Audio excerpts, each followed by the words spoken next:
고졸의 부모도 없다고요? 아무리 그래도 우리 집 수준은 좀 그렇잖아요?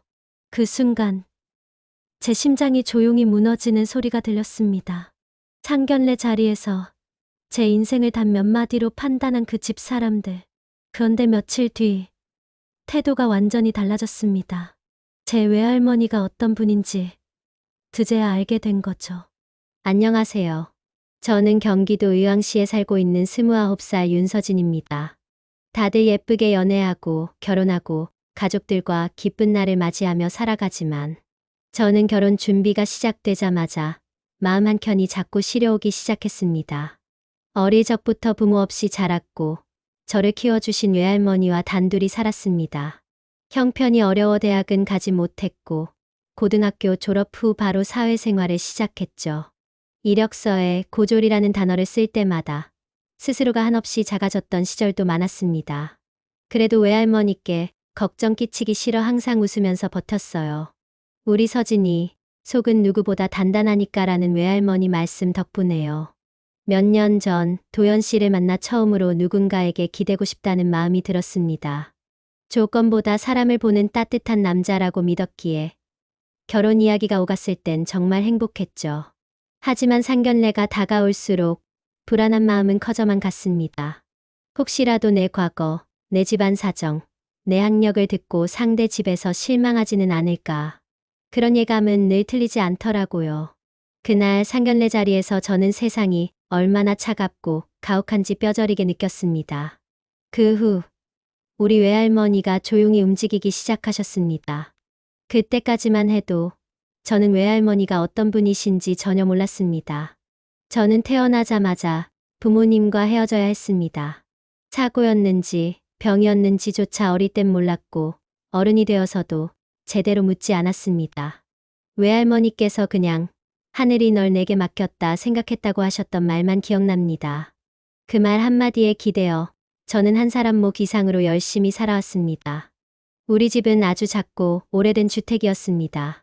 겨울이면 찬바람이 틈 사이로 숭숭 들어왔고 여름엔 창문 하나 열어놓고 부채로 더위를 이겨야 했습니다. 그래도 저에겐 그곳이 세상에서 제일 따뜻한 집이었어요. 외할머니는 새벽부터 시장에서 일하시고 돌아오면 손에 꼭 반찬거리를 들고 오셨죠. 그걸로 한상 가득 차려놓고 두 사람이 마주 앉아 밥을 먹던 저녁 시간이 저는 세상에서 제일 좋았습니다. 고등학교 때 친구들 대부분이 대학을 준비할 때 저는 졸업하자마자 일할 곳부터 알아봤습니다. 알바를 전전하며 월세와 생활비를 외할머니와 나눠냈고 그렇게 조금씩 살아냈습니다. 처음 정규직이 되었을 때 외할머니는 저보다 더 기뻐하시며 작은 미니 케이크를 사오셨죠. 서진이, 이제 진짜 어른 다 됐네. 그날 생전 처음 외할머니 앞에서 펑펑 울었던 기억이 납니다. 그렇게 저는 대학도 넉넉한 배경도 없지만 외할머니 덕분에 사람답게 자랐습니다. 속상할 때마다 할머니 무릎에 얼굴 묻고 울 수 있었고 기쁠 땐 같이 웃을 수 있었으니까요. 그래서일까요? 도연 씨와 처음 사귀게 됐을 때 외할머니는 걱정 반 기쁨 반이셨어요. 사람만 좋으면 됐지. 조건 따지면 뭐하냐면서도 시댁에선 나를 어떻게 볼지 걱정하셨죠. 결혼 이야기가 오가고 상견례 날짜가 잡히던 날 밤이었습니다. 외할머니께서 제 손을 꼭 잡으시더니 그러셨어요. 가서 당당하게 앉아 있어라. 너는 어디 내놔도 안 부끄러운 아이니까. 그 말에 고개를 끄덕이며 웃었지만 속은 그렇지 않았습니다. 왠지 불길한 예감이 자꾸만 가슴에 내려앉았거든요. 상견례 전날 거울 앞에 앉아 단정하게 머리를 묶었습니다. 옷장 깊숙이 넣어두었던 원피스를 꺼내고 외할머니께서 직접 다려주신 외투를 걸쳤습니다.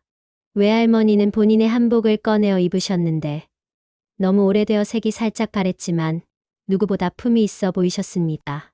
이제 우리 서진이 진짜 어른 되는 날이네. 그 말에 저는 웃으면서도 마음속 불안이 점점 더 커져만 갔습니다. 다음 날 저는 그 불안이 현실이 될 줄은 정말 몰랐습니다. 상견례 장소는 도연 씨 어머니가 예약한 호텔 뷔페였습니다. 요즘은 한식당보다 이런 데가 깔끔하고 좋지라는 말에 외할머니는 아무 말씀 없이 고개만 끄덕이셨어요. 하지만 저는 그 순간부터 뭔가 이상하다는 기분을 떨칠 수 없었습니다. 도연 씨는 상견례 전까지도 우리 엄마 겉만 좀 까칠하지 속은 안 그래라며 저를 안심시켰지만 식당에 들어선 순간부터 예비 시어머니 조명숙 씨는 처음부터 저를 평가하는 눈빛이었습니다. 아이고 서진 씨? 생각보다 아담하시네. 첫 인사부터 시작된 묘한 말투에 제 어깨가 살짝 움츠러들었습니다. 옆자리에 앉은 외할머니가 조용히 제 손을 살짝 쥐셨습니다. 따뜻한 온기가 전해졌습니다. 식사가 시작되고 자연스럽게 신상 이야기가 오갔습니다. 제가 고등학교 졸업 후 바로 일했다는 말을 꺼내자 조명숙 씨는 고개를 끄덕이며 중얼거렸습니다. 요즘은 다 대학 나와도 취직 힘들다는데 뭐 그래도 성실하면 됐죠. 말끝에 섞인 그래도라는 단어 하나가 유난히 날카롭게 들렸습니다. 그 다음엔 제 가족 이야기가 나왔습니다. 할머니께서 서진 양을 키우셨다니 참 대단하시네요. 요즘은 부모도 힘든데 손녀를 직접. 예비 시아버지는 웃으며 말했지만 그 말은 곧 조명숙 씨의 한마디로 전환되었습니다. 사실 부모가 없는 집 자식은 어릴 때부터 뭔가 결핍이 있기 마련이라서요. 그 말에 젓가락을 들고 있던 제 손이 멈췄고 도연 씨도 놀란 표정으로 어머니를 바라봤습니다. 하지만 그는 아무 말도 하지 않았습니다. 외할머니는 아무 표정 없이 국을 한 숟가락 드셨습니다. 그냥 우리 집은 워낙 조심스러워서 그래요. 도연이야 성격이 순해서 상관없겠지만 결혼은 현실이잖아요. 저는 조용히 물잔을 들고 입을 축였습니다. 눈이 따갑게 시려왔지만 울면 외할머니 앞에서 더 부끄러울까봐 꾹 참고 있었습니다. 그래도 요즘 애들은 사랑이면 다 된다지만 부모 없이 자란 아이는 정서적으로 좀 불안정하니까. 그 순간 외할머니가 조용히 수저를 놓았습니다. 우리 서진이는요, 누구보다 건강하고 따뜻한 아이입니다. 짧은 한마디였지만 식탁 분위기가 일순간 정적에 휩싸였습니다. 예비 시어머니는 당황한 듯 웃으며 말을 바꿨지만 저는 그 자리에서 숨이 막히는 듯 했습니다. 결국 식사는 형식적으로 마무리되었고 도연 씨는 차에서 미안해 엄마가 좀 말이 지나쳤지? 라고 했습니다. 하지만 그날 밤 저는 한참을 잠들지 못했습니다. 나는 그냥 없는 집 자식이구나. 그 말 한마디가 머릿속을 계속 맴돌았습니다. 그런데 조용히 방으로 들어오던 외할머니가 제게 말하셨습니다. 서진아, 자존심 상하지? 많이 속상했지? 아니에요, 괜찮아요. 어차피 예상은 했었어요. 외할머니는 한참 동안 저를 바라보셨습니다. 그래도, 아무리 그래도 우리 서진이 앞에서 그런 말은 아니지. 그리고 다음날 아침, 외할머니는 말없이 오래된 장롱 안서류함을 꺼내 드셨습니다. 그날 이후 외할머니는 예전과 다름없이 조용하셨습니다. 아무렇지도 않은 듯 마당에 나가 화초에 물을 주시고 된장국 냄비를 올려두셨죠. 하지만 저는 알 수 있었습니다. 할머니의 말투에서, 눈빛에서, 손끝에서 조용한 결심이 시작되고 있다는 걸. 며칠 후 이상한 일들이 벌어졌습니다. 도연 씨 어머니가 갑자기 저에게 전화를 걸어온 겁니다. 서진 씨, 그날은 말이 좀 지나쳤지요? 내가 성격이 좀 직설적이라. 목소리는 지나치게 낮고 부드러웠고 처음 들었을 때와는 완전히 다른 톤이었습니다. 그뿐이 아니었습니다. 다음 주 주말에 같이 저녁 한번 어때요? 우리 가족끼리 따로. 어색할 정도로 적극적인 제안이 이어졌고 예비 시아버지는 아예 저에게 직접 문자를 보냈습니다. 그날 불편하셨죠? 저희가 부족했네요. 죄송합니다. 순간 저는 어리둥절했습니다. 상견례 날 내게 들이댔던 차가운 말들과 표정들이 아직도 생생한데 이 갑작스런 태도, 변화는 도무지 이해가 되지 않았습니다. 도연 씨도 그 변화를 눈치챈 듯 했습니다. 우리 엄마, 뭔가 알게 된 것 같아. 요즘 나한테도 막 이것저것 챙기고 어색하게 친절해. 그의 말에 저는 웃으며 좋은 일 있나 보네라고 넘겼지만 속으론 점점 불편함이 커져갔습니다. 그리고 그날 밤 외할머니 방에서 희미한 조명 아래 서류 몇 장을 들여다보시는 모습을 보았습니다. 유리로 된 액자 안에 보관된 부동산 등기증, 주식계좌 명세서, 오래된 명문대 졸업장. 제가 단 한 번도 본 적 없는 외할머니의 또 다른 삶의 흔적들이 거기 있었습니다. 다음 날 아침 외할머니는 평소처럼 아침상을 차려주시며 말하셨습니다. 이 세상엔 말이야, 겉모습만 보고 사람을 판단하는 이들이 많단다. 그런데 꼭 기억해. 가진 걸 다 보여주지 않는 사람이 진짜 가진 사람이야. 저는 아무 말 없이 고개를 끄덕였습니다. 하지만 마음 한켠이 묘하게 뒤틀렸습니다. 왜 이제야 이런 모습을 보여주시는 걸까? 내가 그날 받은 모욕이 이렇게 뒤늦게 메워지는 건가 싶은 억울함이 살짝 올라왔습니다. 그러던 중 도연 씨는 또다시 흔들렸습니다. 우리 엄마가 사실 너네 집이 생각보다 괜찮다고 말하더라. 혹시 너네 외할머니? 그의 말투엔 의심과 호기심이 뒤섞여 있었고 저는 그 순간 알 수 있었습니다. 그는 나를 끝까지 지켜줄 사람이 아니구나. 자기 부모의 말 한마디에 흔들리고 기웃거리는 그런 사람이구나. 그날 밤 저는 외할머니 방 앞에 조용히 앉아 문을 두드리지도 못한 채 한참을 앉아 있었습니다. 밖에 선개 짖는 소리 하나 없었고 바람만이 유리창을 흔들고 있었습니다. 그리고 저는 결심했습니다. 이젠 더는 참지 않겠다고. 그 사람들 한 번 더 만나자. 외할머니의 말은 단호했고 한치의 흔들림도 없었습니다. 그날 아침 외할머니는 평소보다 정갈하게 한복을 입으셨습니다. 옅은 분을 바르시고 장롱 깊숙이 넣어둔 오래된 봉투 하나를 꺼내셨죠. 그 안엔 손수 쓴 초청장이 들어 있었습니다. 지난번엔 우리가 초대받았으니 이번엔 우리 쪽에서 정식으로 식사 자리를 마련해야지. 예비시댁은 그 초청장을 받고도 처음엔 멋쩍게 웃었지만 외할머니가 예약한 장소가 강남 한복판의 고급 한정식당이라는 걸 알게 되자 얼굴빛이 달라졌습니다. 그날 저녁 조명숙 씨는 처음 본 듯한 정장을 입고 나타났고 예비 시아버지도 자리를 잡으며 머쓱한 웃음을 지었습니다. 아이고, 지난번엔 저희가 좀 무례했던 것 같아요. 이렇게 자리를 주셔서 감사합니다. 겉으로는 웃고 있었지만 그들의 눈빛엔 조심과 탐색이 섞여 있었습니다. 식사가 거의 끝나갈 무렵 외할머니는 조용히 말문을 여셨습니다. 사람 보는 눈은 시간이 지나야 생기는 법이지요. 우리 서진이는 부모는 없어도 세상에 부끄럽지 않게 자란 아이입니다. 그 말에 조명숙 씨가 고개를 끄덕이며 맞장구 쳤습니다. 그럼요. 저희도 그렇게 느끼고 있어요. 아이가 참 단단하더라고요. 외할머니는 그 말을 흘려듣고 미리 준비해 온 서류를 식탁 위에 올려두셨습니다. 이건 제 유산에 대한 2차 배분 계획입니다. 서진이 몫은 여기 적힌 대로입니다. 순간 식탁 위 공기가 얼어붙는 듯 했습니다. 눈으로 훑어본 예비 시아버지의 표정이 달라졌고 조명숙 씨는 급히 물을 들이켰습니다. 어머님 혹시 이걸 우리한테 미리 보여주시는 이유가? 외할머니는 담담하게 말했습니다. 서진이를 단지 없는 집 자식으로 보신 분들께 다시는 그런 말을 못하시게 하기 위해서요. 제 손녀는 부모 없이 자란 게 아니라 저와 함께 잘 자란 아이입니다. 그 순간 저는 숨을 멈췄습니다. 그리고 외할머니의 손을 조용히 잡았습니다. 그날 식사는 조용히 마무리됐습니다. 하지만 돌아오는 길 도연 씨는 이런 말을 꺼냈습니다.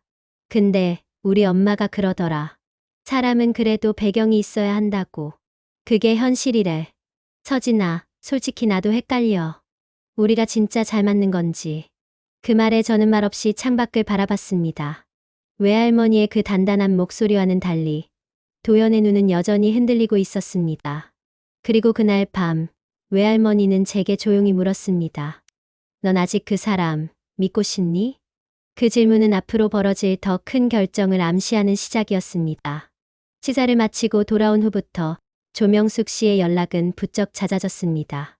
서진 씨, 이런 거 좀 보세요. 예단은 요즘 이 정도가 기본이래요.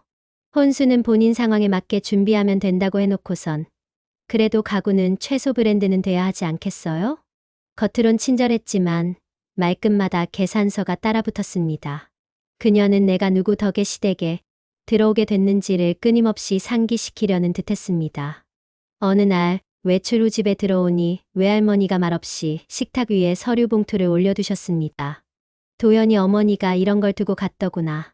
봉투 안엔 예단 품목 리스트와 비용 내역서, 그리고 양가 부담 비율이 적힌 문서가 들어 있었습니다. 그 끝엔 손글씨로 이런 문장이 적혀 있었습니다. 서진 양 쪽에서 어느 정도 지원 가능한지 확인 부탁드립니다. 특히 외조모님의 형편은 괜찮다고 들었습니다. 그 문장을 보는 순간 속이 울렁거렸습니다. 그들의 태도는 바뀐 것이 아니었습니다. 그저 돈을 향해 고개를 돌렸을 뿐이었습니다. 그날 밤 도연 씨와 통화를 했습니다. 이거 우리 엄마가 좀 오버한 것 같긴 해. 하지만 결혼이라는 게 현실도 생각해야 하잖아. 난 그냥 내 외할머니가 그렇게 여유 있는 분인 줄 몰랐으니까 놀란 거지. 나쁜 뜻은 아니었어.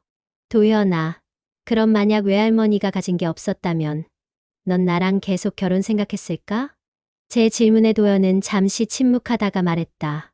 그건 너무 가정적인 질문이야. 그 말 한마디에 제 마음이 뚝 하고 꺾였습니다. 며칠 뒤 김 여사 아주머니가 동네에 들렀다며 외할머니 댁에 놀러 오셨습니다. 장독대 앞에서 웃으며 말하셨죠. 복내 언니 결국 참다 하나씩 꺼내는구만. 예전 강남 땅 판 얘기도 지금까지 아무한테도 말 안 했잖아?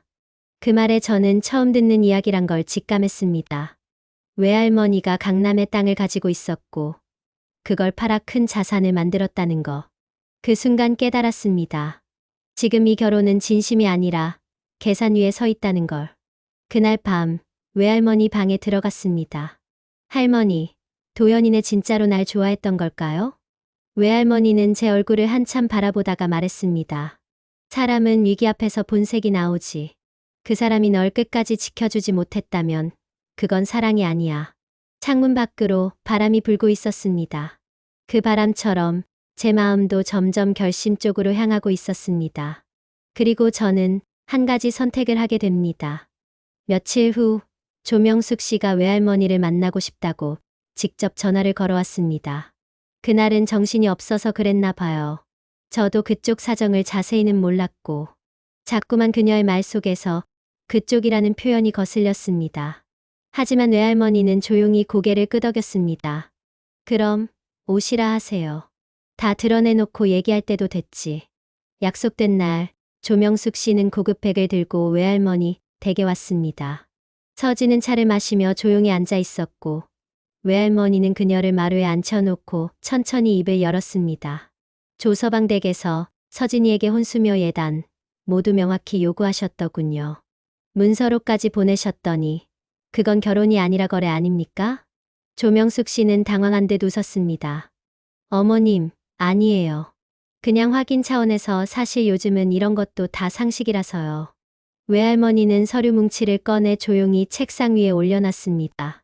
부동산 등기증, 주식 보유 증명서, 자산 명세서가 정리된 문서였습니다. 그리고 그 위에 단 한 장의 쪽지가 놓였습니다. 서진 양의 결혼과 관련해 어떤 금전적 부담도 대가도 요구하지 마십시오. 필요한 건 서진이 행복뿐입니다. 조명숙 씨는 순간 얼굴이 굳었고 뭔가 말을 하려다 입을 다물었습니다. 그러더니 조용히 백에서 작은 상자를 꺼내 테이블 위에 올려놨습니다. 그럼 저희 쪽에서 먼저 예물시계 드릴게요.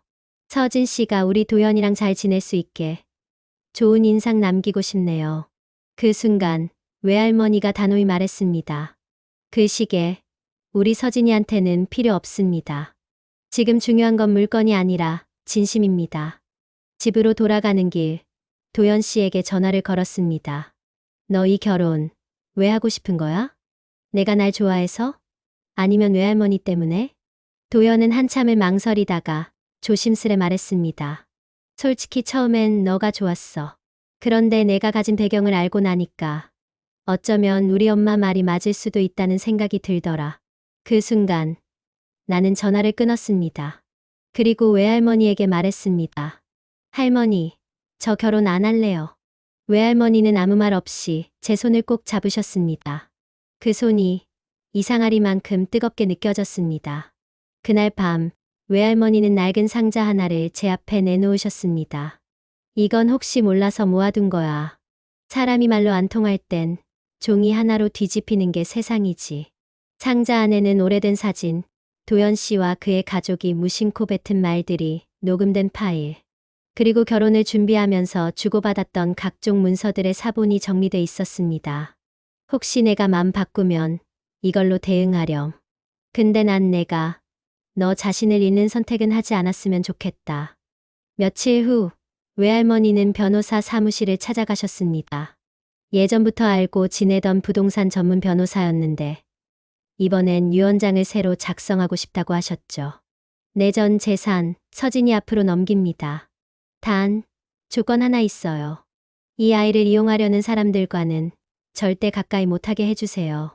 그리고 외할머니는 도연 씨 어머니에게 마지막 연락을 취했습니다. 이 결혼 없던 일로 하겠습니다. 우리 아이가 가진 게 뭐든 그걸 탐내는 사람들과는 식구가 될 수 없습니다. 조명숙 씨는 처음엔 그저 당황한 기색이었지만 이내 목소리를 높였습니다. 아니, 어머님 그게 무슨 말씀이세요? 갑자기 왜 이러세요? 서진 양이 뭘 오해한 거예요? 외할머니는 단 한마디만 남겼습니다. 오해 아닙니다. 본심을 들었을 뿐이에요. 도연 씨는 직접 찾아와 집 앞에서 무릎을 꿇었습니다. 서진아, 진짜 미안해. 나 그냥 엄마 말에 잠깐 흔들린 거야. 우린 그래도 몇 년을 함께 했잖아. 너도 날 완전히 끝낼 수는 없잖아. 저는 그를 한참 바라보다 말했습니다. 그래. 몇 년 함께 했지. 하지만 너는 단 며칠 만에 내가 지켜야 할 사람을 손에서 놓았어. 그게 바로 우리 사이가 끝난 이유야. 그렇게 도연은 돌아갔고 저는 처음으로 숨이 편하게 쉬어졌습니다. 이제 더는 누군가의 시선을 두려워하지 않아도 되었습니다. 며칠 뒤 외할머니는 조용히 말씀하셨습니다. 이제 우리가 진짜 원하는 인생을 살 시간이야. 며칠 후 외할머니는 오래 알고 지내던 교회 지인 몇 명과 조용히 점심자리를 마련하셨습니다.